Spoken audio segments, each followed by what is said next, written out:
परिवार के अगर आप सदस्य नहीं बने हैं तो परिवार के आप जरूर जो सदस्य बन जाइएगा, परिवार के सदस्य बन जाइएगा। निश्चित तौर पर आपका परिवार में हार्दिक स्वागत है। सब्सक्राइब बटन पे क्लिक कर लीजिए।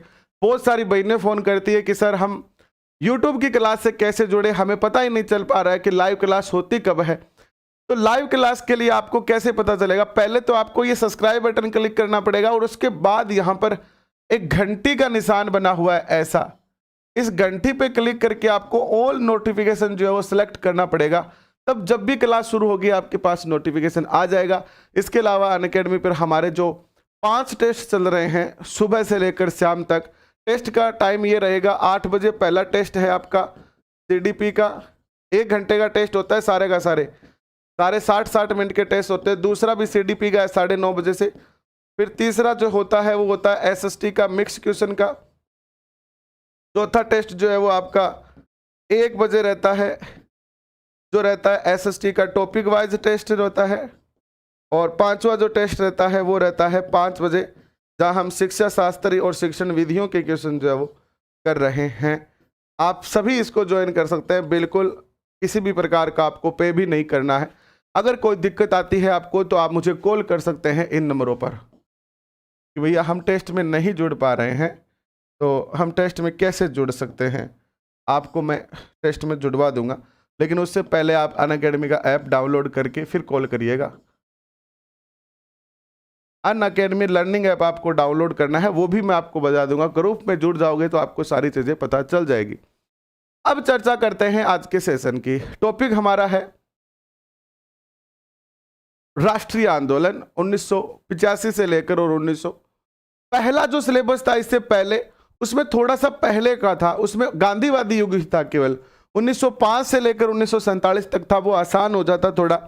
लेकिन चूंकि ये सरकार है तो ये चाहती है कि भैया कांग्रेस की स्थापना कैसे हुई आप ये भी सीखो, ये हमसे यही चाहती है। तो हम कांग्रेस की स्थापना से लेकर और भारत की आज़ादी तक की चर्चा करेंगे, और इस दौर में क्या क्या घटित हुआ, कौन से आंदोलन हुए, किस प्रकार जो है उग्रवादियों का कार्य रहा, किस प्रकार उदारवादियों का कार्य रहा, गांधी जी कब आए और गांधी जी किन परिस्थितियों में आए, गांधी जी का रोल क्या रहा, भगत सिंह का क्या काम रहा, ये सुखदेव, चंद्रशेखर आजाद और सुभाष चंद्र बोस, ये सारा पूरा क्रियाक्रम हम इसके अंदर जो है वो क्रियाक्रम थोड़ा सा नेगेटिव टाइप का शब्द हो जाता है, मृत्यु के समय क्रियाक्रम होता है। तो कार्यक्रम को हम बहुत ही विस्तार से समझेंगे और हमारा एक ही उद्देश्य रहेगा कि आपका यहां से अगर कोई क्वेश्चन आता है, आपकी यूनिट ये जो है इससे अगर कोई क्वेश्चन आता है तो 100% आपका सही होगा।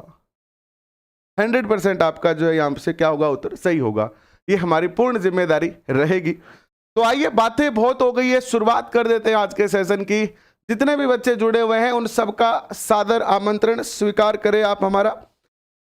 तो देखिएगा, अगर हम बात करते हैं भारतीय राष्ट्रीय आंदोलन के, मुख्य रूप से अगर चर्चा करते हैं तो ये 3 भागों में जो डिवाइड हो गया था। 3 भागों में डिवाइड कैसे हुआ कि आप जानते हैं कि 1857 की जो क्रांति हुई, जिसे सबसे पहले क्रांति जो कहा, जिसे सबसे पहले स्वतंत्रता संग्राम करने वाले वीर सावरकर थे। वीर सावरकर वो पहले भारतीय इंसान बने जिन्होंने 1857 की क्रांति को क्या कहा कि ये एक स्वतंत्रता आंदोलन है।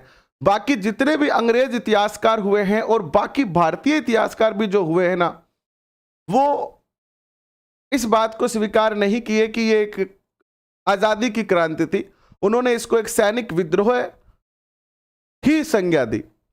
लेकिन फाइनली वीर सावरकर ने इसको जो 1857 की क्रांति को कहा कि ये भारत की आजादी का प्रथम स्वाधीनता आंदोलन था। अब इतिहास जो है वो एक नजरिया होता है, जिसमें मेरा नजरिया कुछ अलग हो सकता है। आज जैसे कोरोना का दौर चल रहा है तो आज भी बहुत सारे इतिहासकार इस दौर को लिख रहे हैं। आप में से भी कोई ना कोई इसको लिख रहा होगा, आपकी यादें भी होंगी इसके ऊपर। तो अब जो है हर व्यक्ति के अपने अपने परिप्रेक्ष्य हो सकते हैं, सोच हो सकते हैं। मैं जैसा सोचूंगा वैसा ही लिख दूंगा, आप जैसा सोचोगे वैसा ही लिख दोगे।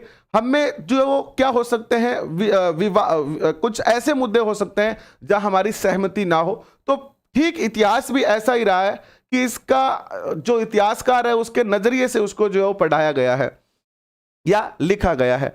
तो 1885 का जो दौर होता है, वहां से हमारी मॉडर्न हिस्ट्री जो है वो एक तरीके से शुरुआत होती है। अब बात हम 1885 में 1858 की कर रहे हैं, तो 1857 की जो क्रांति हुई उसको अंग्रेजों ने ऑलमोस्ट जो दबा दिया था, बिल्कुल खत्म कर दिया था। लेकिन एक बात अंग्रेजों को ये पूर्णतः जो है वो महसूस हो गई थी। अंग्रेज जो थे वो बड़े समझदार थे, ये तो बहुत जल्दी इन्होंने भाप लिया कि भैया अब ये जो भारत के लोग हैं ये शांत बैठने वाले हैं नहीं, चुप बैठने वाले हैं नहीं, तो ये कुछ ना कुछ करते रहेंगे। और अगर ये इस प्रकार से अलग अलग क्षेत्रों में कराना इन्होंने, क्योंकि भारत एक बहुत बड़ा विशाल देश था, अब वर्तमान जो देश है वो भी बहुत विशाल है, लेकिन इसका भी डबल जो देश था हमारा था। तो इतने विशाल देश के अंदर और चंद मुट्ठी भर अंग्रेज किस प्रकार से शासन चलाए, और वो भी किसी विद्रोह के बिना चलाए। तो अंग्रेजों ने सोचा कि यार हम कभी भाग के लाहौर जाएंगे, कभी भाग के बंगाल जाएंगे, कभी पंजाब जाएंगे, और हर जगह विद्रोह होगा, क्योंकि छोटी छोटी पार्टियां पूरे देश में जो है बन चुकी थी, जिनका कार्य ये था कि भारत के लोगों को जागृत करे और अंग्रेजों को भारत से निकालने का प्रयास किया जाए। अब अंग्रेज चाहते थे कि क्या किया जाए, क्योंकि लोगों को दबाया तो जा नहीं सकता है, एक लिमिट तक ही हम किसी को दबा सकते हैं, बाद में वो नहीं दबता है, निश्चित ये अंग्रेज बात जानते थे। अंग्रेजों को पता था कि भारतीय चाहे किसी भी कैसी भी परिस्थिति हो वो करेंगे आंदोलन, वो अपना आंदोलन करेंगे, लेकिन हम उस आंदोलन को इस प्रकार से रूप दे दिया जाए कि वो हमारे लिए घातक ना हो। यानी सीधी सीधी बात ये कहें कि उनका आंदोलन भी हो जाए और हमारे लिए घातक भी ना हो जाए, ऐसा कुछ किया जाए। और इसी उद्देश्य के तहत स्थापना होती है कांग्रेस की। किस प्रकार से होती है, आइए इस पर चर्चा करते हैं, आइए शुरुआत करते हैं। कोई भी बच्चा ऐसे कोई भी कमेंट ना करे जो आपको बाद में डिलीट करना पड़े, क्योंकि आप अध्यापक हो और अध्यापक आदर्श होता है समाज के लिए। तो अगर आप कोई लाइन लिखने के बाद अगर आपको डिलीट करनी पड़ रही है, इसका अर्थ है कि आपने वो बात, कोई बुरी बात लिखी है या ऐसी कोई बात लिख दी है जो आपको खुद लग रहा है कि यार अच्छी नहीं है। तो ऐसा हमारा व्यक्तित्व नहीं होना चाहिए। सोच समझ के कमेंट करें, अच्छे ना करे चाहे बुरे कर ले, लेकिन कम से कम आपको शर्मिंदा खुद ना होना पड़े कमेंट करने के बाद। तो आइए समझने का प्रयास करते हैं। भारतीय राष्ट्रीय आंदोलन जो था, इसको 3 चरणों में जो है डिवाइड किया गया था। पहला जो चरण था वो था 1885 से लेकर और 1905 तक का ये चरण। ये जो पहला चरण था ना, वो बड़ा शांतिपूर्ण चरण था, और अकॉर्डिंग टू अंग्रेजों के ये चल रहा था जैसा अंग्रेज चाह रहे थे ना, जिस उद्देश्य से अंग्रेजों ने ये संगठन स्थापित किया था, उस तरीके से ये चल रहा था। लेकिन फाइनली एक ऐसा संगठन, ये देखो इतिहास में गलतियां हमसे होती है। हमने 2020 में कोरोना की मार झेली, सरकार बेखबर हो गई बीच में 5-6 महीनों के लिए कि कोरोना चला गया है, और कोरोना ने 2021 में एक बहुत बड़ी खतरनाक दस्तक दी और हजारों लोगों की, लाखों लोगों की इसमें जान चली गई। लेकिन फिर भी अब दोबारा ऐसा हो सकता है कि जैसे कि सारा विश्व कह रहा है कि तीसरी लहर आ रही है और आप देख रहे हो कि संख्या बढ़ रही है कोरोना की, तो अब सरकार को एक बार फिर से सख्त कदम उठाना चाहिए कुछ, जिससे कि कोरोना को इतना ज्यादा ना बढ़े। ठीक है, लिमिटेड चीजें कर देनी चाहिए। तो हमें इतिहास से सीख लेनी चाहिए। लेकिन अंग्रेजों ने भी गलती की। अंग्रेजों ने सोचा तो ये था कि ये हमेशा जो ये ग्रुप जो है या ये पार्टी हमारे लिए काम करेगी, लेकिन ऐसा नहीं हुआ। प्रथम जो दौर था वो अकॉर्डिंग टू अंग्रेजों के चला, जिसमें क्या हुआ, बिल्कुल उदारवादी चरण कहा जाता है इसको, उदारवादी। उदारवादियों का क्या अर्थ होता है, देखिएगा, ये उदारवादी रहा। द्वितीय जो चरण रहा ये थोड़ा सा उग्रवादियों का चरण रहा। यहां पर बहुत सारे क्रांतियां होती है और वो भी सशस्त्र क्रांतियां होती है। और तीसरा जो युग रहा था ये रहा था गांधीवादी युग। ठीक है, ये गांधीवादी युग रहा था, जिसमें गांधी जी जो थे वो मुख्य लीडर के रूप में जो है उभरे, और फाइनली हमें जो है वो इस देश को आजादी मिली। लेकिन आइए इसको थोड़ा और गहराई से समझते हैं। तो 3 भागों में इसको डिवाइड किया गया। प्रथम चरण 1885 से 1905, द्वितीय चरण 1905 से 1919 और तृतीय चरण 1919 से लेकर और 1947 तक। ये जो चरण है वो हम एनसीईआरटी से पढ़ेंगे। ये चरण हम एनसीईआरटी से पढ़ने वाले हैं, ठीक है। गांधीवादी, भारतीय राष्ट्रीय आंदोलन के प्रथम चरण की मुख्य घटना भारतीय राष्ट्रीय कांग्रेस की स्थापना ही थी। जो पहला चरण था हमारे स्वतंत्रता आंदोलन का, उसका जो महत्वपूर्ण कार्य था वो क्या था? कांग्रेस की स्थापना होना। अब समझिएगा आगे इसको। लेकिन इसके अभी कांग्रेस के स्पष्ट लक्ष्य नहीं थे कि हमें क्या करना है। अस्पष्ट लक्ष्यों के साथ स्थापित इस संस्था का प्रतिनिधित्व शिक्षित मध्यम वर्गीय बुद्धिजीवी कर रहे थे, जो पश्चिमी की उदारवादी और अतिवादी विचारधारा से प्रेरित थे। ये जो कांग्रेस का पहला दौर था, इसमें उदारवाद को सबसे ज्यादा अपनाया गया था। उदारवादी होते हैं कि हम सब लोग, देखो उदारवादी क्या है विचारधारा? उदारवादी कहते हैं कि हम सब समान हैं, हम सब जो है वो हम सबके लिए समान कार्य करना चाहिए, है ना। किसी भी प्रकार का जो है कोई ऊंच नीच नहीं होना चाहिए और हमें उदार तरीके से सबको अपनाना चाहिए।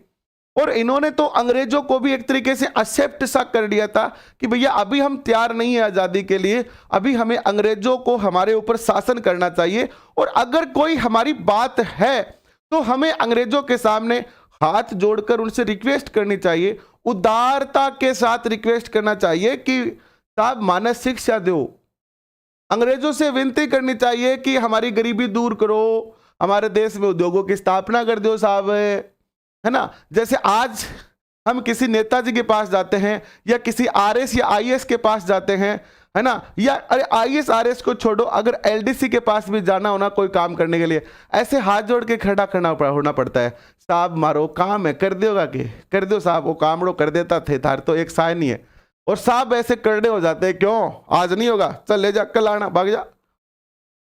यानी उदारता के साथ ये अपना काम करवाना चाहते थे, लेकिन उदारता से कोई काम होता भी नहीं है। लेकिन फिर भी क्योंकि परिस्थितियां कैसी थी, ये परिस्थितियां ऐसी थी कि हमारा पूरा देश जो था वो गुलाम था, और एक गुलाम देश में अपना एक संगठन स्थापित होना, और वहां पर आप पहले ही से किसी के कंधे पर ऐसे बंदूक नहीं लगा सकते हो, आपको पहले हाथ ही जोड़ने पड़ेंगे। तो इनका ये बहुत ही सोचे समझे ये एक बेहतरीन जो है वो योजना थी उदारवादियों की, कि पहले अगर सोचिए, कुछ लोग कहते हैं कि उदारवादी जो थे वो सही नहीं थे, इनकी आलोचना भी करते हैं कि यार हाथ जोड़ने से काम थोड़ी बनता है। लेकिन सोचो कैसी परिस्थितियां थी, ये परिस्थितियां ऐसी थी कि हमारा पावर नहीं था भाई। मान लो कि ये शुरुआत में ही अगर अपना रुख दिखा देते और ये उग्रवादी हो जाते तो अंग्रेज तुरंत इसको मसल देते, इस ग्रुप को बंद कर देते, और हो सकता है कि हमें और 100 साल आज़ादी नहीं मिल पाती, या हो सकता है कि हमें 100 साल पहले आज़ादी मिल जाती। वो एक अलग परिप्रेक्ष्य हो जाता कि क्या होता क्या नहीं होता।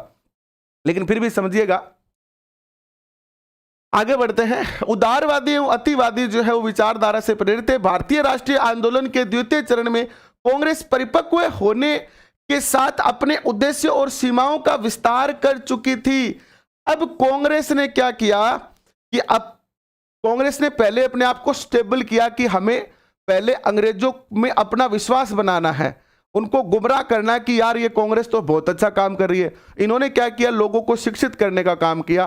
फिर अपने धीरे धीरे असली रूप में ये आने लगी, अपने लक्ष्य डिसाइड किए, अपने उद्देश्य डिसाइड किए और उनका विस्तार किया। अब यह संस्था सामाजिक, आर्थिक, राजनीतिक और सांस्कृतिक विकास के लिए जो प्रयत्नशील थी।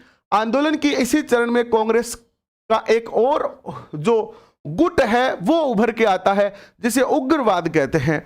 अब देखिए, कांग्रेस की जब स्थापना हुई थी तो इसमें सारे लोग जो थे एक थोड़ी ज्यादा एज के लोग थे, यानी वृद्ध लोग ज्यादा थे, अंडर मान लो 50 प्लस के लोग थे। पहला जो चरण था उसमें जो उदारवादी चरण था उसमें ज्यादा जो लोग थे ना वो कैसे थे, 50 प्लस एज के थे, यानी 50 साल के बाद के जो लोग होते हैं अकॉर्डिंग टू शिक्षा मनोविज्ञान वो क्या हो जाते हैं, सुपर ईगो में चले जाते हैं, तो वो ज्यादा नैतिक हो जाते हैं, वो ऐसे चीजों को नहीं समर्थन करते हैं जहां मारकाट होती है।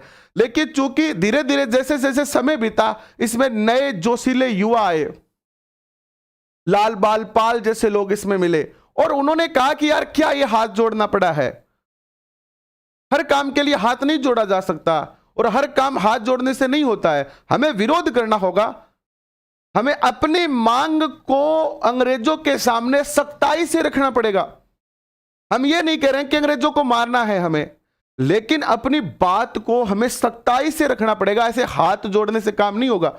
और यही जो गुट बना, यही जो कांग्रेस का विभाजन हो गया उग्रवादी और उदारवादियों के अंदर, और कांग्रेस दो भागों में विभाजित हो जाती है। आगे की चर्चा करेंगे इस पे और डिटेल में, हम अभी बहुत डिटेल में इस सेशन को पढ़ने वाले हैं। और इतना मेरा वादा है आपसे कि अगर इस सेशन से आपका क्वेश्चन गलत हो जाए इस पूरे 47 तक के आंदोलन को पढ़ने के बाद, तो मेरी पूर्ण जिम्मेदारी रहेगी, इसमें आपकी कोई लायबिलिटी नहीं है, गलती पर मेरी जिम्मेदारी। राष्ट्रीय आंदोलन का तृतीय और अंतिम चरण पूरी तरह गांधी जी के नेतृत्व में रहा और इस चरण में कांग्रेस ने पूर्ण स्वराज्य की मांग कर दी थी। ठीक है, तो क्वेश्चन बनता है कि कांग्रेस ने अपने किस चरण में पूर्ण स्वराज्य की मांग की थी। हालांकि गांधी जी ने पूर्ण स्वराज्य की मांग नहीं की थी, गांधी जी से पहले ही पूर्ण स्वराज्य की मांग हो गई थी। इस पर भी हम आगे विस्तार से चर्चा करेंगे। और यह जो युग था वो कौन सा युग कहलाया, गांधीवादी युग जो है वो, या गांधीवादी दौर कहलाया। अब बात करते हैं कांग्रेस की स्थापना की। कांग्रेस की जो स्थापना हुई थी वो देखिए कैसी परिस्थितियों में थी। कांग्रेस के गठन से पूर्व देश में एक अखिल भारतीय संस्था के गठन की भूमिका तैयार हो चुकी थी और 19वीं शताब्दी के छठे दशक से ही राष्ट्रवादी राजनीतिक कार्यकर्ता एक अखिल भारतीय संगठन के निर्माण में प्रयासरत थे। अंग्रेजों ने देखा कि छोटे छोटे बहुत सारे जो है वो क्या बन चुके हैं, छोटे छोटे बहुत सारे संगठन भारत के विभिन्न प्रांतों में बन चुके हैं और अब वो सारे संगठन जो एक राष्ट्रीय संगठन बनाने का प्रयास कर रहे हैं। तो अंग्रेजों में ही एक आईएएस अधिकारी था जिसका नाम क्या था, सेवानिवृत्त अंग्रेज अधिकारी था जिसका नाम था ए.ओ. ह्यूम। ए.ओ. ह्यूम जो थे, इन्होंने जो है वो ये कार्य को मूर्त रूप दिया। ए.ओ. ह्यूम थे वो अंग्रेजों के पक्ष में ही हालांकि सारा काम कर रहे थे, हमारे पक्ष में वो काम नहीं कर रहे थे, वो हमारे पक्ष में कोई भी काम नहीं कर रहे थे, वो अंग्रेजों के ही पक्ष में कार्य कर रहे थे। ठीक है, बट चूंकि वो काम कर रहे थे तो कांग्रेस की स्थापना का जो श्रेय जाता है, कांग्रेस की स्थापना का जो क्रेडिट जाता है वो किसको जाता है, ए.ओ. ह्यूम को जाता है। इन्होंने क्या किया देखिएगा, ह्यूम ने 1883 में भारत के प्रमुख नेताओं से संपर्क स्थापित किया। इन्होंने पहले तो क्या किया, 1882 से ही पूरे भारत की यात्रा करनी शुरू कर दी और पूरे भारत में जितनी भी छोटी छोटी क्षेत्रीय पार्टियां थी, क्षेत्रीय संगठन थे, उन सबके लीडरों से मिले ये और उनको कहा कि देखो आप घबराओ मत, मैं आपके साथ हूं और हम एक बड़ा संगठन बनाने जा रहे हैं, आप सब आमंत्रित हो उसमें। और इस प्रकार से पूरे देश के छोटी छोटी पार्टियों से मिलते हैं। अब क्या होता है देखिएगा, और इन्होंने इसी वर्ष यानी 1883 में अखिल भारतीय कॉन्फ्रेंस का आयोजन किया। 1884 में इन्हीं के प्रयासों से एक संस्था की स्थापना की गई जिसका नाम था इंडियन नेशनल यूनियन। याद रखिएगा, कांग्रेस की स्थापना से पहले यानी कांग्रेस जो थी वो कांग्रेस का पुराना नाम क्या था, इंडियन नेशनल यूनियन इसकी नाम से इसकी स्थापना हुई। इस यूनियन ने पूना में 1885 में राष्ट्र के विभिन्न प्रतिनिधियों का सम्मेलन आयोजित करने का निर्णय किया, लेकिन इस दायित्व को निभाया किसने, ए.ओ. ह्यूम ने इसका जो है आयोजन किया। लेकिन पूना में हैजा फैल गया। ये जो दौर था ना लगभग 1884-85 का, इस समय आज जैसी ही परिस्थिति पूरे भारत में जो है वो कई सालों तक हैजे की बीमारी रही थी। 1905 के करीब तक, 1900 तक ये हैजे की बीमारियां रही थी, यानी 10, 15, 20 साल तक ये हैजे के लगभग मुझे जितना याद है 7 चरण आए थे। जैसे कोरोना की कह रहे ना कि तीसरी लहर आ रही है, इसी प्रकार जो है वो हैजे के 7 जो है वो क्या आए थे, 7 चरण आए थे और ये बहुत लंबा चला था जिसमें लाखों लोग जो है वो मारे भी गए थे। आगे पढ़ते हैं। और इसी कारण ये सम्मेलन जो है वो मुंबई में स्थापित किया गया और मुंबई में यह सम्मेलन किया गया। सम्मेलन में भारत के सभी प्रमुख शहरों के प्रतिनिधियों ने भाग लिया और यहीं पर सर्वप्रथम अखिल भारतीय कांग्रेस की जो है वो क्या होती है, गठन किया गया। और ए.ओ. ह्यूम के अतिरिक्त सुरेंद्रनाथ बनर्जी तथा आनंद मोहन बोस कांग्रेस के प्रमुख वास्तुविद बने।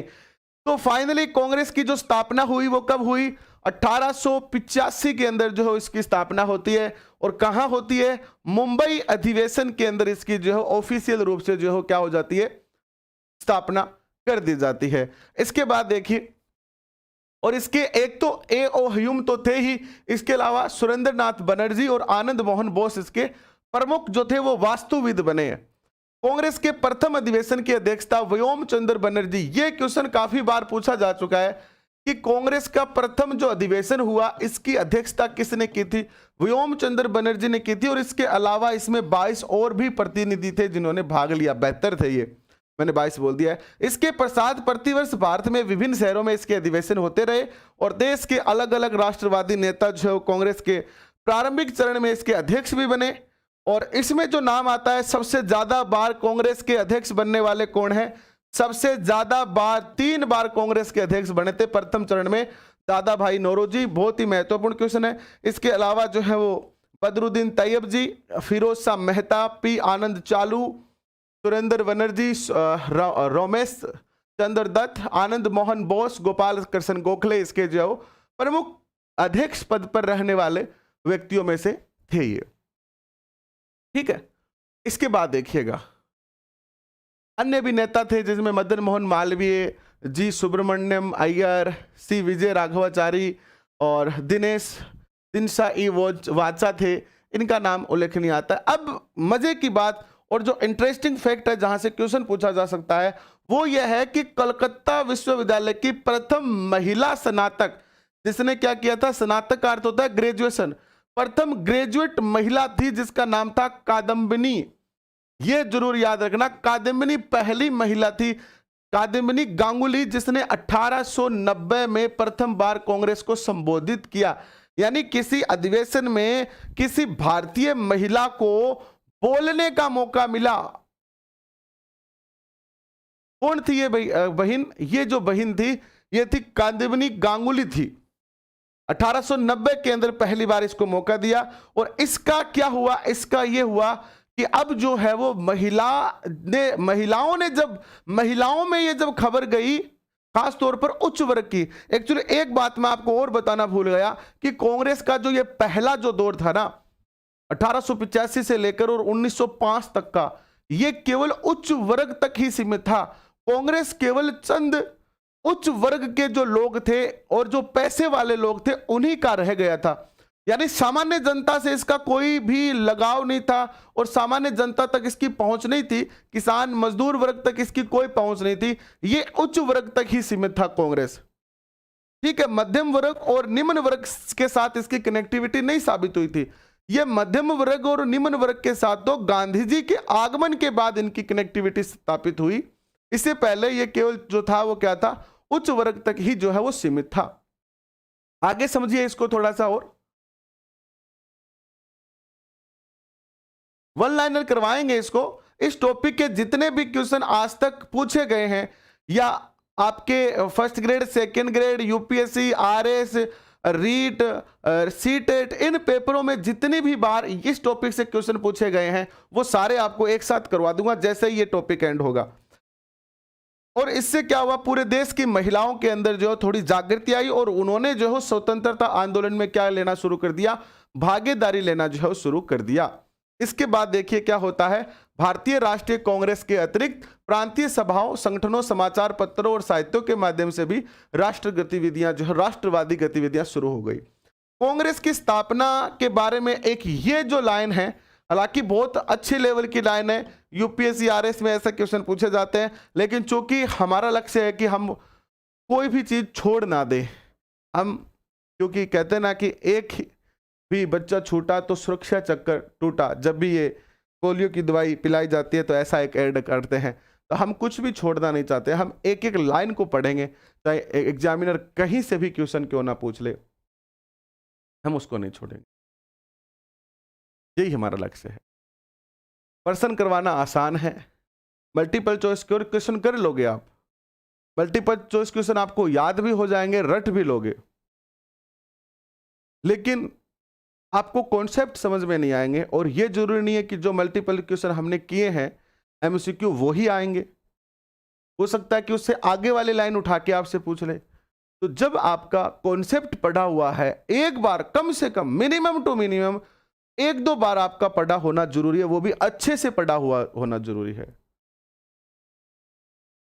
इससे क्या होगा कि अगर कहीं से भी क्वेश्चन आपसे पूछा जाएगा तो आपको ऐसे घबराने की जरूरत नहीं होगी। आपके दिमाग में कॉन्सेप्ट होगा कि कौन थी कादम्बिनी गांगुली। आज आपने पढ़ लिया कादम्बिनी गांगुली कौन थी, तो अब आप अगर इसको पूरे ध्यान से आपने सुना है तो आप कभी भूलोगे नहीं। अगर आप कमेंट में ध्यान दे रखे हो, कमेंट कर रहे हो और कमेंट का जवाब दे रहे हो, तो फिर वो एक अलग मैटर जो है बन जाएगा आपका। ठीक है, आगे बढ़ता हूं मैं। ए.ओ. ह्यूम ने राष्ट्रीय कांग्रेस की स्थापना की। अब बात आती है, कुछ इतिहासकार जो है ना, इसको समझिएगा, ये सेफ्टी वॉल क्या होता है। कुछ इतिहासकार क्या कहते हैं,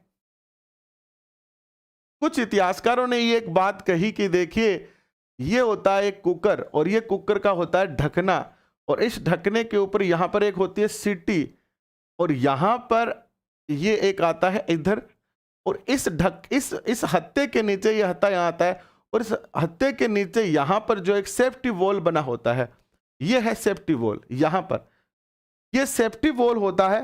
जो आप अगर कुकर देखे हो तो कुकर का जो ढक्कन का जो हत्था आता है, ठीक उसके नीचे एक सेफ्टी वॉल होता है। ये इसलिए होता है कि बाई चांस अगर कुछ ऐसी घटना घटित होती है कि कुकर की सीटी ऊपर नहीं होती है और कुकर के अंदर इतना ज्यादा प्रेशर हो जाता है कि कुकर फट जाए, तो अगर कुकर फटेगा तो वो बहुत ज्यादा प्रेशर से फटेगा और उससे किसी को भी चोट लग सकती है या उसकी जान भी जा सकती है। तो इसके जो डिजाइनर थे उन्होंने क्या किया, इस हत्थे के नीचे एक सेफ्टी वॉल बना दिया। इस सेफ्टी वॉल का क्या होता है कि अगर इस सीटी ये ऊपर नहीं उठती है ना, तो ये यहां से उठ जाएगा, सेफ्टी वॉल बाहर आ जाएगा, जिससे सारी गैस जो है वो यहां से बाहर निकल जाएगी। क्योंकि ये हत्थे के नीचे से जाएगा तो किसी को चोट भी नहीं लगेगी, और कोई उस गैस से, जो इसकी गैस बाहर निकलेगी बहुत ज्यादा गर्म स्टीम होगी, उससे भी किसी की जो है वो किसी को कोई दिक्कत नहीं होगी। तो कुछ इतिहासकार ये कहते हैं कि भैया कांग्रेस की जो स्थापना थी ना, ठीक इस सेफ्टी वॉल की तरह थी। यानी अंग्रेजों ने, इतिहासकारों ने कहा कि अंग्रेज जो है ये जान चुके थे कि अब आंदोलन निरंतर होंगे और पूरे देश में आंदोलनों को हम संभाल नहीं पाएंगे, तो हम भी इस भारत रूपी कुकर के जो भारतीय लोगों रूपी गैस है, क्योंकि भारतीय लोग जो तंग आ गए थे बहुत ज्यादा अंग्रेजों से, यानी कहते हैं ना कि पाप का घड़ा भर गया था ऑलमोस्ट, और ऊपर से झलक रहा था, तो ये जान गए थे कि ये मामला जो है वो कभी भी खराब हो सकता है, और अगर कोई एक स्थान पर कोई अगर घटना होती है तो हम उसको नियंत्रण कर सकते हैं, लेकिन भारत के अलग अलग क्षेत्रों में हुई तो हमारी तो इतनी संख्या ही नहीं है, तो हम कैसे नियंत्रित करेंगे। तो इतिहासकार कहते हैं कि अंग्रेजों ने एक योजना बनाई कि हम जितने भी भारत के जो क्रांतिकारी है या जो लोगों को मोटिवेट कर सकते हैं ऐसा काम करने के लिए, या जो ऐसे नेता लोग हैं जो इनका प्रतिनिधित्व कर सकते हैं, क्योंकि 1885 का जो दौर था उसमें अभी भी बहुत कम जो लोग थे वो शिक्षित थे, ठीक है, बहुत ही कम लोग शिक्षित थे। तो ऐसे में जो उच्च वर्ग के लोग थे ना, वही थे जो नेतृत्व दे सकते हैं। तो अंग्रेजों ने क्या किया, उन सारे लोगों को जो ऐसा कर सकते हैं उनको इकट्ठा करके और एक पार्टी में डाल दिया, और उनको वो क्या करते थे, अंग्रेज अपने यहाँ पार्टियों में बुलाते थे, आओ भैया आज हमारे यहाँ पार्टी है, शराब पियो, ऐश करो, चिल करो, ठीक है। अब ये जितने भी लोग थे अब वो इनके साथ, अंग्रेजों के साथ मिलके रहने लगे, तो जब भी कोई घटना होने की संभावना होती थी ना, तो अंग्रेजों को पता चल जाता था, और चूंकि इनकी भी उदारवादी थे तो उदारवादी होने के कारण इनको पता चल गया कि अब चाहे कितना भी गुस्सा हो, जो गुस्सा होगा भारतीयों का वो इस पार्टी के अंदर से बाहर निकल जाएगा, जिससे हमें कोई दिक्कत नहीं आएगी, और अगर कोई घटना घटित भी होने वाली होगी, क्योंकि ये पार्टी के सारे लोग हमारे पास संपर्क में हैं, तो हमें पता भी चल जाएगा। तो इसीलिए इसको जो है वो कांग्रेस की स्थापना को क्या कहा गया, सेफ्टी वॉल कहा गया। किसका, अंग्रेजों, भारत का सेफ्टी वॉल अंग्रेजों के लिए।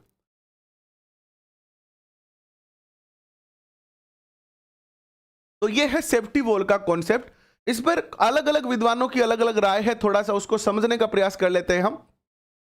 ए.ओ. ह्यूम ने राष्ट्रीय कांग्रेस की स्थापना में जिन मुख्य लक्ष्यों को ध्यान में रखकर सहयोग दिया, उसमें सबसे प्रमुख था अंग्रेजी शासन के विरुद्ध भड़के हुए असंतोष के लिए सुरक्षा कपाट या सेफ्टी वॉल की व्यवस्था करना।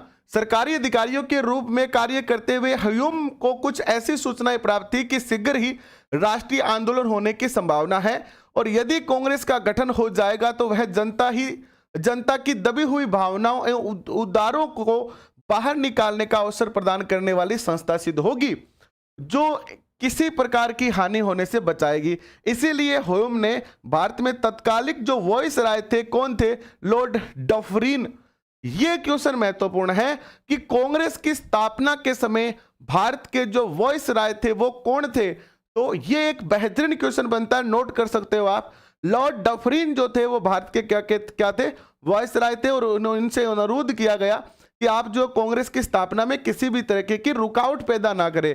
और इस बात को साबित करने के लिए जो भारतीय इतिहासकार हैं वो ये भी कहते हैं कि अगर अंग्रेज कोई मूर्ख थोड़ी थे भाई, है ना, अंग्रेज कोई मूर्ख थोड़ी थे कि अपने खिलाफ किसी पार्टी को स्थापित होने देते। भाई कांग्रेस की जो स्थापना की गई थी ना, जो ये बात कहते हैं कि ये कांग्रेस सेफ्टी वॉल थी ना, वो इतिहासकार ये भी पक्ष देते हैं अपनी बात को साबित करने के लिए कि भैया अंग्रेज जो थे वो भारतीयों के खिलाफ काम कर रहे थे, तो वो भारतीय लोगों के किसी संगठन को क्यों मंजूरी देते? उनको क्या किसी पागल कुत्ते ने काटा था कि वो अपना पैर जानबूझ के कुल्हाड़ी पे मार दे?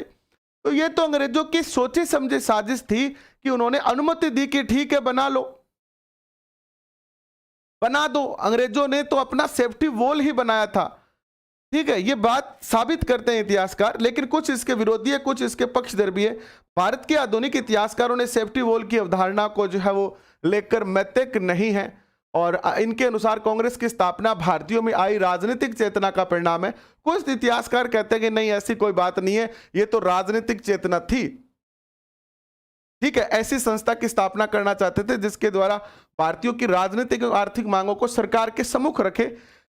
यदि उन परिस्थितियों में भारतीय इस तरह का कोई पहल करते तो निश्चित ही सरकार इनका विरोध किया जाता, इसमें व्यवधान पैदा किया जाता, तथा सरकार इसकी अनुमति नहीं देती। किंतु संयोगवश ये इतिहासकार कहते हैं कि हाँ, ये बात ठीक है कि कांग्रेस का विरोध करना चाहिए था अंग्रेजों को, कांग्रेस की स्थापना नहीं होने देनी चाहिए थी अंग्रेजों को। लेकिन ये एक संयोग है, ये एक संयोग है कि ह्यूम इनके साथ हो गए और अंग्रेजों ने इनकी बात मान ली। ये क्या है? एक संयोग है, ठीक है। आगे देखिए, विपिन चंद्र एक एनसीईआरटी के राइटर हैं। भारत के इतिहास में इनका बहुत बड़ा बेहतरीन योगदान है, और विपिन चंद्र जो बात कहते हैं उनको ऑथेंटिक माना जाता है। विपिन चंद्र जो है वो जो बात इतिहास में इनके द्वारा लिखी गई है, इनकी बहुत सारी इनके नाम से गाइड भी आती है, बहुत प्यारी प्यारी। तो ये इतिहास में एक जो है वो बहुत ही बेहतरीन इतिहासकार रहे। ये इस मत पे क्या कहते हैं?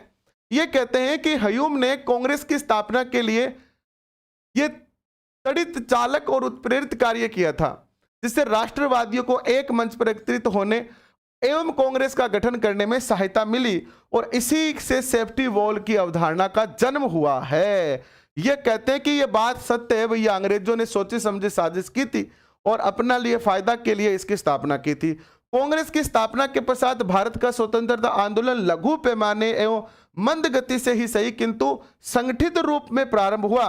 साथ में विपिन चंद्र ये भी कहते हैं कि देखो ठीक है, परिस्थितियां थी, कांग्रेस की स्थापना अंग्रेजों ने अपने फायदे के लिए की थी, लेकिन इनडायरेक्टली ही सही, धीरे धीरे ही सही, कछुए की गति से ही सही, लेकिन हमारा विकास हुआ।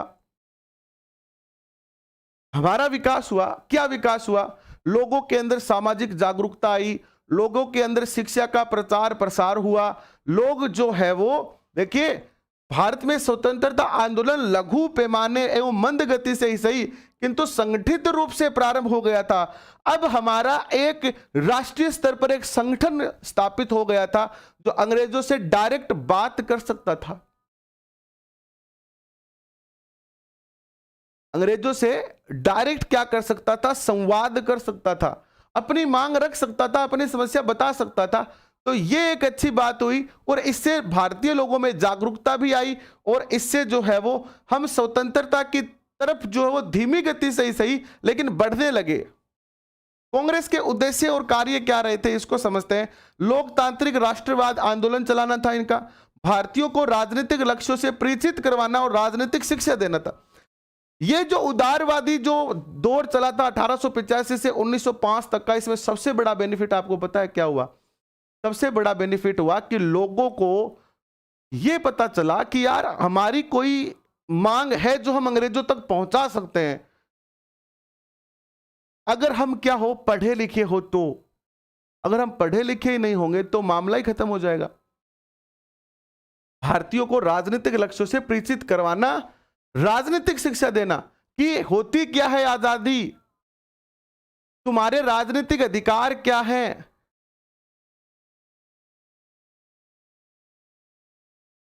आपके राजनीतिक अधिकार क्या है। 1857 की क्रांति हुई थी ना, तो क्रांति के बाद पूरे विश्व में जहां जहां पर भी ये अंग्रेज थे ना, वहां पर ये बात चली गई कि भैया भारत में अंग्रेजों का विरोध हुआ है। तो अंग्रेज बोले अपनी सफाई देते हुए कि बावड़ा हो गए थे बे, भारत का लोग बना ना खाना हो बेरो, ना बना बैठना हो बेरो, बे बिल्कुल बर्बर असभ्य कीड़े मकोड़े हैं वो हमसे जलते हैं। अंग्रेजों ने कहा कि वो असभ्य लोग हैं भारतीय। एक्चुअली हम सभ्य थे, अंग्रेज जो थे ना वो सेकेंड वर्ल्ड वॉर में हारे थे, तब इनका घमंड टूटा था। बाकी अंग्रेज जो थे, इंग्लैंड के जो लोग अंग्रेज थे, ये अपने आप को सबसे बेस्ट समझते थे क्योंकि इनकी चमड़ी गोरी थी, इनके पास अंग्रेजी का ज्ञान था, शिक्षा थी इनके पास। तो पूरे विश्व में ये अपने आप को एक तो विश्व विजेता समझते थे, दूसरे अपने आप को बेस्ट समझते कि हम जो है वो सर्वश्रेष्ठ हैं और हम इस धरती पर राज करने के लिए आए हैं। तो 1857 की क्रांति के बाद इन्होंने ये पत्रकारों से कहा इंग्लैंड में कि वो भारतीय लोग जो असभ्य हैं, बर्बर हैं, उनको ना खाने का पता, ना कोई उनकी सभ्यता है, ना कोई उनकी संस्कृति है। वो जब हमें देखे ना, हम अंग्रेजों को उन्होंने देखा, हमारी सभ्यता को जब इन्होंने देखा तो वो जलने लगे हमसे। तो ये कोई क्रांति नहीं थी, ये तो एक सभ्यता और एक बर्बरता के बीच की छोटी सी जंग थी। वो तो बड़े असभ्य लोग थे। तो फिर जो भारत के लोग थे ना, भारत में जो शिक्षित लोग थे, 1857 की क्रांति के बाद आपको पता है बहुत सारे सामाजिक आंदोलन भी चले, जिसमें जैसे स्वामी विवेकानंद हुए। इन सब ने भारतीयों को समझाया कि अरे बावड़ो थाना अंग्रेज 12 जागे इंग्लैंड में जाके बुद्धू गए वे थाना आ कहेगा थारी कोई सभ्यता को नहीं, देखो हमारे पास वेद है। और इन्होंने कहा भारतीयों को कि वेदों की ओर लौटो, अरे तुम तो बहुत सभ्य हो, तुम तो केवल पढ़े लिखे नहीं हो। और इस तरीके से समाज में शिक्षा को जागृत हुई, लोग पढ़े, लोगों ने वेद का ज्ञान लिया, फिर से वेद तो पहले से लिखे हुए थे, लोगों ने फिर से पढ़ाई शुरू की। जब लोग पढ़ने लगे तो शिक्षित हुए, और शिक्षित हुए वहां से अंग्रेजों की हार शुरू हो गई, क्योंकि शिक्षा वो हथियार है हमारे पास जिससे हम बिना कोई गोली चलाए, बिना कोई लाठी चलाए, बिना अपने मुख से कोई बुरी बात कहे भी सब कुछ जीत सकते हैं। लेकिन हमारे पास शिक्षा होनी चाहिए। ज्ञान ही सबसे बड़ा और सबसे शक्तिशाली हथियार है। ज्ञान से बड़ा कोई भी शक्तिशाली हथियार नहीं है, ज्ञान ही सर्वशक्तिमान है। तो अपना ज्ञान बढ़ाएं आप, ज्ञान से ही सफलता मिल सकती है और कोई ऑप्शन नहीं है सफलता का। और ज्ञान अगर आपका होगा, बढ़ेगा, तो आप कोई भी लक्ष्य आपके लिए बड़ा नहीं होगा, फिर हर लक्ष्य आपके लिए छोटा हो जाएगा। आगे बढ़ते हैं। आंदोलन के लिए मुख्यालय की स्थापना हो गई थी एक तरीके से, इनको एक जो है वो एक दिशा मिल गई थी भारतीयों को। देश के विभिन्न भागों में राजनीतिक नेताओं और कार्यकर्ताओं के मध्य मैत्रीपूर्ण संबंध होने लगे। उपनिवेशवादी विरोध विचारधारा को प्रोत्साहन और समर्थन मिलने लगा। एक सामान्य आर्थिक और राजनीतिक कार्यक्रम हेतु देशवासियों में एकमतता होने लगी। इससे क्या हुआ, कांग्रेस के कारण यह हुआ कि जितने भी लोग थे ना, वो एक तो जागरूक हुए, प्लस उनमें एकता आ गई। हिंदू मुस्लिम ये वो कुछ रहा नहीं, सब लोग जो है वो अपने लिए काम न करके देश के लिए काम करने लगे। लोगों में जाति, धर्म, प्रांतीयता की भावना से उठकर उनमें एक राष्ट्रव्यापी अनुभव को जागृत करना और भारतीयों में राष्ट्रीयवाद को प्रोत्साहन और उसका प्रसार करना। ये जो राष्ट्रवादी शब्द है ना, ये बहुत बड़ा शब्द है। इस एक शब्द के अंदर ना पूरा सार है। राष्ट्रवाद, राष्ट्रवाद क्या है? राष्ट्रवाद ये कहता है कि हम से भी बड़ा हमारा देश है, यानी जात पात, लिंग, धर्म, ऊंच नीच सबसे बड़ा देश है। जब बात आती है देश की, तो देश से बड़ा कोई नहीं है। चाहे हम आपस में कुछ भी करें, लेकिन देश की जब बात आएगी तो देश ही हमारे लिए सर्व। जब भी देश की कोई बात आएगी तो हम एक हो जाएंगे। ये राष्ट्रवाद था, है ना। आगे बढ़ते हैं। कांग्रेस का प्रथम चरण शुरू होता है अब 1885 से 1905 तक। देखिए थोड़ा सा लंबा पढ़ना पड़ेगा, 5-6 दिन तक, लेकिन मैं फिर आपको यही कह रहा हूं कि यहां से पढ़ने के बाद आपको अच्छा अनुभव होगा, आपको अपने ज्ञान में वृद्धि का महसूस होगा, आपको एक बेहतरीन चीज मिलेगी। और ये पीडीएफ तो आपको मिल ही जाएगी, और इससे कोई भी क्वेश्चन आएगा वो गलत नहीं होगी। योगेश कह रहे हैं कि आपकी जूनियर अकाउंटेंट आरपीएससी नहीं आई। अब भैया नहीं आई तो नहीं आई, लेकिन अब आएगी। अधीनस्थ बोर्ड करवाएगा आरपीएससी जूनियर अकाउंटेंट, जिसमें आरपीएससी शब्द हटा दो। 1650 पद तो जूनियर अकाउंटेंट के, प्लस जो पहले आपकी टीआरए की नोटिफिकेशन आई थी वो पद, दोनों भर्तियां साथ आएगी। और अगले 2 से 3 महीने में इसका नोटिफिकेशन जारी हो जाएगा, अगर सब कुछ सही रहा तो। अधीनस्थ बोर्ड को ये जो है वो सूचना दी गई है।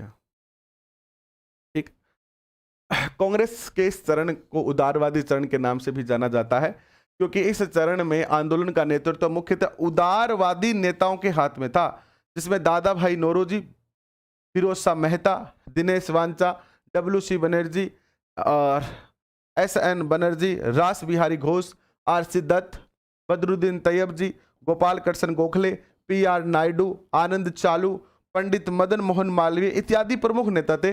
और ये सारे के सारे नेता कैसे थे? ये उदारवाद से प्रभावित थे। और सारे के सारे जो नेता थे एज्ड नेता थे। एज्ड का अर्थ होता है एक उम्र लिए हुए नेता थे, जो वैसे भी इनके खून जो है वो इतना गर्म नहीं होता है, क्योंकि 50-55 साल का बंदा हो जाता है तो वो सुपर ईगो में चला जाता है, फिर वो लड़ने झगड़ने के लिए उतारू नहीं हो सकता है ना। एक बेसिक एक साइको ये बात जो है वो कहती है। इन नेताओं को भारतीय राष्ट्रीय आंदोलन के प्रथम चरण के नेताओं के नाम से भी जाना जाता है। ये नेता उदारवादी नीतियों, अहिंसक विरोध के प्रदर्शन के विश्वास रखते थे। ये उदारवादी हाथ जोड़ने में विश्वास रखते थे। इन्हें 20वीं शताब्दी के प्रथम दशक में उभरने वाले नव राष्ट्रवादी, जिन्हें उग्रवादी कहते हैं, से पृथक थे ये।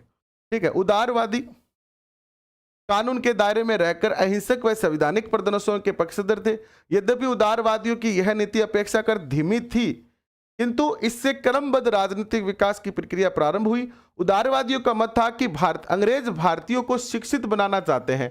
अब ये जो कई बातें थी ना, ये उग्रवादियों को पसंद नहीं आई। हालांकि उग्रवाद ऐसे आसानी से जन्म नहीं लेता है। उग्रवाद क्या था? उग्रवाद क्या होता है, मैं आपको एक छोटी सी बात बताता हूं। आतंकवाद और उग्रवाद दोनों में बहुत दिन रात का फर्क होता है। जैसे आप किसी रास्ते से जाते हो और रोज आपको कोई व्यक्ति गाली निकाल देता है, आप उसको नहीं ध्यान देते हो। दूसरे दिन उसने गाली निकाल के आपके ऊपर कचरा भी फेंक दिया, ऐसे कचरा आपके फेंकने लगा। फिर तीसरे दिन उसकी और बढ़ती जा रही है। आपने उसको समझाया कि यार आप हमसे ऐसा मत करो भैया, हम भी रास्ते से जा रहे हैं, आपको कोई परेशानी थोड़ी हो रही है।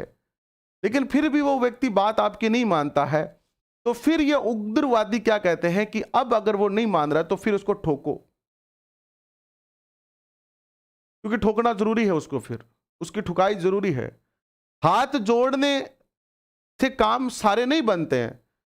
अपनी बात, जहां पर अपनी बात, अपने अधिकारों की बात हो ना, वहां पर एक ठोस तरीके से अपने अधिकार मांगो ना, अधिकारों को ठोस तरीके से प्राप्त करो। अगर आपको अंग्रेजों से कोई बात करनी है तो आप हाथ जोड़ते क्यों हो?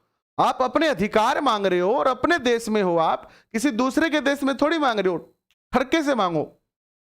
ये बात उग्रवादी कहते हैं और यहीं से उदारवादियों से ही उग्रवादियों का जन्म हुआ है। अब ये जो विचारधारा थी ना, जैसे उदारवादियों का क्या मानना था कि अंग्रेज तो बहुत प्यारे हैं, गोरे गोरे हैं, सुंदर हैं, है ना, और ये तो हमें शिक्षा देना चाहते हैं। अंग्रेज जो है ना बहुत सभ्य हैं। क्यों कहते थे ये ऐसा? एक्चुअली अंग्रेजों की ये भी एक बड़ी खतरनाक रणनीति थी कि जितने भी उदारवादी नेता थे ना, अंग्रेज अपनी पार्टियों में इनको बुलाते थे, उनको दिखाते थे कि कैसे ऐसे कांटे से रोटी को काटा जाता है, फिर कांटे से उस रोटी को सब्जी में डुबाया जाता है, फिर उसको खाया जाता है, और ऊपर यहाँ पर रुमाल लगाई जाती है, फिर हाथ नहीं धोए जाते हैं, है ना। ये हाथ धोना धोना तो ये सब ऐसे गरीब लोगों का काम है। हम तो ऐसे रुमाल रखते हैं, रोटी खाते हैं, और फिर ऐसे रुमाल से हाथ पोंछते हैं, मुंह पोंछते हैं, और फिर बस उदार बड़े लोग ना। तो इन्होंने कहा कि अंग्रेज तो बहुत अच्छे हैं, ये क्या कर रहे हैं, ये तो हमें शिक्षित करना चाहते हैं, हमें सभ्यता सिखाने आए हैं अंग्रेज। प्रारंभ में इनका ये मानना था उदारवादियों का। यहीं से उग्रवाद का भी जन्म होता है, तथा भारतीयों को वास्तविक समस्याओं से ये बेखबर नहीं है। ये अंग्रेज सब लोगों की समस्या जानते हैं, लेकिन हमें इनको बताना पड़ेगा कि भैया देखो हमारी ये समस्या है, इसे आप ना हल कर दो, हमारी ये समस्या है, इनका आप जो है वो क्या करो, हल निकाल के दो। अतः यदि सर्वसम्मति से ये सभी देशवासी प्रार्थना पत्र करे, याचिका करे, सभ्य सभाओं इत्यादि के माध्यम से सरकार से अनुरोध करे, तो सरकार धीरे धीरे मांग स्वीकार कर लेगी। सारे देश के लोगों को हाथ जोड़ के खड़ा हो जाना है और कहना है कि साहब मानव शिक्षा दे दो, तो ये सबको शिक्षा देंगे, है ना। हाथ धोना तो पुरानी आदत हो गई है। तो अपने इन उद्देश्यों की प्राप्ति के लिए उदारवादियों ने दो प्रकार की नीतियों का अनुसरण किया। पहला तो क्या था? भारतीयों में राष्ट्र प्रेम एवं नेता जन चेतना। अब इन्होंने उदारवादियों ने एक काम बहुत अच्छा किया। देखिए, जहां कुछ चीजों की कमियां भी है, हालांकि उस परिस्थिति में इन्होंने बिल्कुल सही किया, हम इनकी आलोचना नहीं कर रहे हैं। यहां पर इन्होंने उस परिस्थिति के अकॉर्डिंग बिल्कुल करेक्ट ही किया है, कुछ गलत नहीं किया है, क्योंकि परिस्थितियां ऐसी ही थी। लेकिन उन्होंने एक बहुत अच्छा काम किया, भारतीयों में राष्ट्र प्रेम की भावना जगा दी। इन्होंने भारतीयों को यह बता दिया कि अरे तुम भारतीय हो, जाग जाओ, भारतीय हो तुम, यू आर इंडियन। इन्होंने ये जो बात लोगों में बहुत अच्छे से जो है वो जन चेतना इन्होंने जागृत कर दी, और इन मुद्दों पर शिक्षित करना, उनमें एकता स्थापित करना। और दूसरा था ब्रिटिश जनमत और ब्रिटिश सरकार को भारतीय पक्ष में करके भारत में सुधारों की प्रक्रिया प्रारंभ करना। इन्होंने दो स्तर पर कार्य किए। उदारवादियों ने दो स्तर पर अपने कार्य शुरू किए। दोनों स्तर को समझो आप।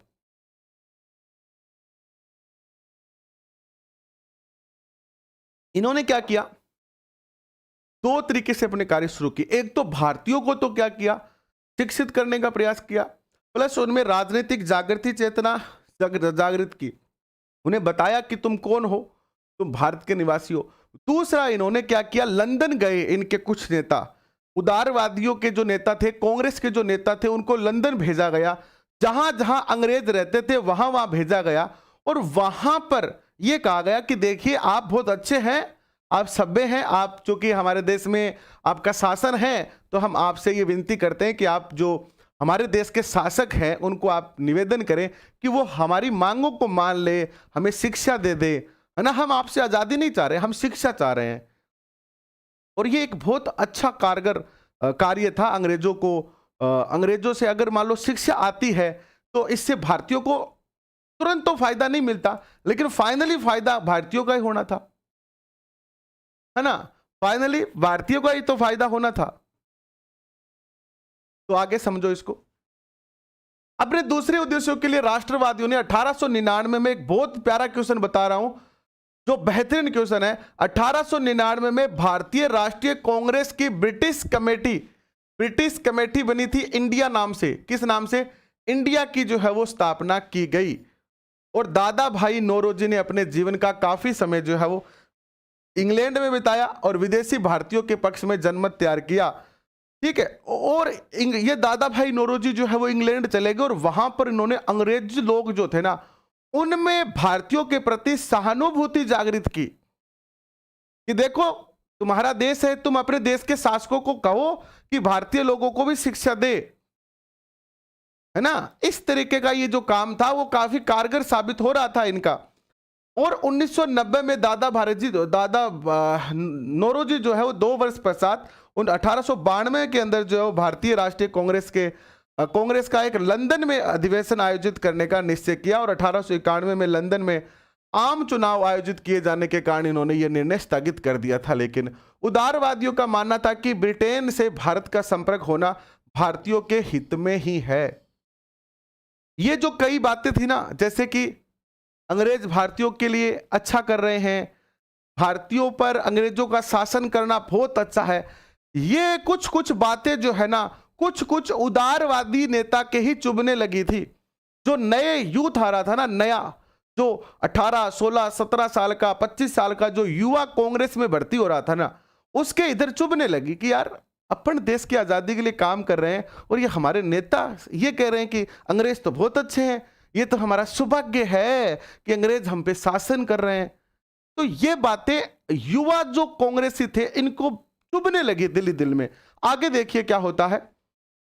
तथा अभी ब्रिटिश शासन को प्रत्यक्ष रूप से चुनौती देने का यथोचित समय नहीं आया है, इसीलिए बेहतर होगा कि उपनिवेश शासन को भारतीय शासन में परिवर्तन करने का प्रयास किया जाए। भारतीय राष्ट्रीय आंदोलन में उदारवादियों का योगदान। अब इनका योगदान क्या था इसको समझने का प्रयास करते हैं। देखिए, अनेक उदारवादी नेता यथा दादा भाई नौरोजी, CR दत्त, दिनेश वांचा, कुछ अन्य ब्रिटिश शासक की शोषण मूलक आर्थिक नीतियों का अनावरण किया। इनके अनुसार भारत में किए जा रहे आर्थिक शोषण के लिए निकासी सिद्धांत जो है वो प्रतिपादन किया, ठीक है। और इन्होंने स्पष्ट किया कि ब्रिटिश साम्राज्य की नीतियों का परिणाम भारत को निर्धनता के अनुसार है, निर्धन बनाना है, ठीक है। कुछ जो कांग्रेसी उदारवादी नेता थे उन्होंने एक पुरजोर मांग रखी कि यार अंग्रेजों आप क्या कर रहे हो, आप तो हमारा पूरा का पूरा उद्योग तो आपने हमारे सारे चौपट कर दिए और जितना भी धन है आप सारा इंग्लैंड ले जा रहे हो, इससे तो हम गरीब हो जाएंगे और आप हमें गरीब बना रहे हो। लेकिन चूंकि ये जानते थे, लेकिन ये ज्यादा जोर दे के अपनी बात कह नहीं पाए क्योंकि उदारवादी थे। इन्होंने विरोध किया, इन्होंने कहा कि भारतीय कच्चे माल और संसाधनों का निर्यात किया जाता है तथा ब्रिटेन में निर्मित माल भारतीयों के बाजारों में खपाया यानी बेचा जाता है, यह भारत की खुली लूट है। इन्होंने इस बात को माना कि यार ये तो खुली लूट हो रही है, लेकिन चूंकि उदारवादी थे तो ज्यादा जोर से नहीं कह पाई इस बात को। इन्हीं के विचारों से प्रभावित होकर सभी उदारवादियों ने एक सवर में सरकार से भारत की गरीबी दूर करने के लिए 2 प्रमुख उपाय बताए। इन्होंने सरकार को सजेशन दिया, इन्होंने अंग्रेजों को सजेशन दिया कि आप हमारी गरीबी दूर कर दो यार, कर दो भाई गरीबी दूर हमारी। कैसे करोगे आप? जो है ना, पहला तो भारत में आधुनिक उद्योगों का तेजी से विकास करो। आप जो माल इंग्लैंड ले जा रहे हो ना, उसको इंग्लैंड क्यों ले जा रहे हो, यहीं पर आप उद्योग स्थापित कर दो। इन्होंने कहा कि आप यहीं पर उद्योग जो है वो स्थापित करवा दो, जिससे हमारे को फायदा होगा। दूसरा, भारतीय उद्योग को बढ़ावा देने के लिए स्वदेशी वस्तुओं का प्रयोग और विदेशी वस्तुओं का बहिष्कार करो। आप जो विदेशी प्रोडक्ट ला रहे हो उसको बंद करो और स्वदेश में निर्मित प्रोडक्ट को ही ज्यादा यहां पर जो यूज करने की अनुमति हमें दो। ये अंग्रेजों से इन्होंने मांग की। इसके अतिरिक्त इन्होंने भू राजस्व में कमी की मांग की, नमक कर के लिए भी बात की, इन्होंने बागानी श्रमिकों की दशा सुधारने के लिए की, सैन्य खर्च में कटौती करने की भी मांग की। बहुत बड़ा पैसा जो है वो सैनिकों पर खर्च होता था अंग्रेजों का, भारतीय लोगों का। व्यवस्थापिका संबंधी योगदान और संवैधानिक सुधार बातें हम पढ़ेंगे कल, ठीक है। कल हम ये पढ़ लेंगे और कल फिर हम उदारवादियों से बाद में उग्रवादी पढ़ेंगे, ठीक है। उग्रवादी पढ़ेंगे कल हम, जो है उग्रवादी पूरा कर देंगे और परसों हम गांधीवादी चलेंगे। गांधीवादी थोड़ा सा लंबा रहेगा, गांधीवादी चूंकि हम एनसीईआरटी से पढ़ रहे हैं। कल उदारवादियों तक का हम पूरा कर देंगे, यानी कल हम 1915 तक पहुंच जाएंगे, ठीक है। कल हम 1915 तक पहुंच के और परसों हम गांधीवादी एनसीईआरटी से शुरू करेंगे और फिर जो गांधीवादी पूरा करके अपन जो है वो कहाँ पहुंचेंगे, इस टॉपिक को लगभग ऑलमोस्ट मान के चलिए कि 2, 3, 4 आज तारीख है 24, इस महीने में ये पूरा करवा के फिर इस टॉपिक से यानी 1885 से लेकर और 1947 तक जितने भी क्वेश्चन, टॉप क्वेश्चन बने हैं, चाहे वो यूपीएससी के हो, चाहे वो आरएस के हो, चाहे वो सीटेट के हो, चाहे पुरानी रीट के हो, वो आपको एक साथ ही करवा दूंगा। 2 दिन में 100, 150, 200 जितने भी क्वेश्चन बनेंगे पुराने पेपर से लेकर। आशा करता हूँ ये सेशन आपको अच्छा लगा है, पसंद आया है। अगले महीने से हम 2 सेशन करेंगे यार भाई, बहुत ज़्यादा बैटरी लो हो जाती है इस टाइम तक। आप सब मेरे साथ ही रहते हो, प्लस की क्लास में सॉरी उसमें अनअकैडमी पर आपके लिए टेस्ट कर रहा हूँ। मैं टेस्ट यहाँ पर करके अपने सब्सक्राइबर बढ़ा सकता था। जनरली आप अगर देखोगे तो इस टाइम जो है ना, ऑलमोस्ट सभी यूट्यूबर जो है वो क्या करवा रहे हैं, टेस्ट करवा रहे हैं। सभी यूट्यूबर टेस्ट करवा रहे हैं क्योंकि टेस्ट में ज़्यादा बच्चे आते हैं। टेस्ट अगर अपन करवाए तो अपने में भी यहाँ पर 200 300 नहीं 1000 2000 बच्चे हो जाए। लेकिन यहाँ का टेस्ट अच्छा होता है, कोई दिक्कत नहीं होता है, लेकिन इससे मुझे तो फायदा होगा लेकिन आपको कम फायदा होगा। कम फायदा क्यों होगा कि आपको पता नहीं चला पाएगा कि आपके कितने सही हुए। इसीलिए अनअकैडमी पर वहां पर भी आपके फ्री के टेस्ट हो रहे हैं, पैसे आपके नहीं लग रहे हैं, और वहां पर आपको पता चलता है कि 300 400 500 लोग जो टेस्ट में आते हैं उनमें आप कहां पर है, कि आप टॉप 1 है कि टॉप 3 है कि टॉप 10 में आ रहे हैं कि नहीं आ रहे। तो ये आपके फायदे के लिए ही मैं वो टेस्ट वहां पर करवा रहा हूं, और यहां पर हम डिटेल ही पढ़ेंगे। हम बाकियों की तरह नहीं चलेंगे, हम अपनी रणनीति के साथ चलेंगे, जिससे फाइनली आप सफलता प्राप्त करो। और आप जानते हो कि आपकी सफलता में ही हमारी सफलता है। अभी के लिए शुभ रात्रि, बहुत बहुत धन्यवाद। निरंतर हम आपके साथ हैं और आपको सफलता से पहले हम आपका साथ नहीं छोड़ेंगे, ये हमारा आपसे वादा रहा। तो मिलते हैं फिर सुबह 8 बजे टेस्ट में, तब तक के लिए पढ़ते रहिएगा। शुभ रात्रि, धन्यवाद।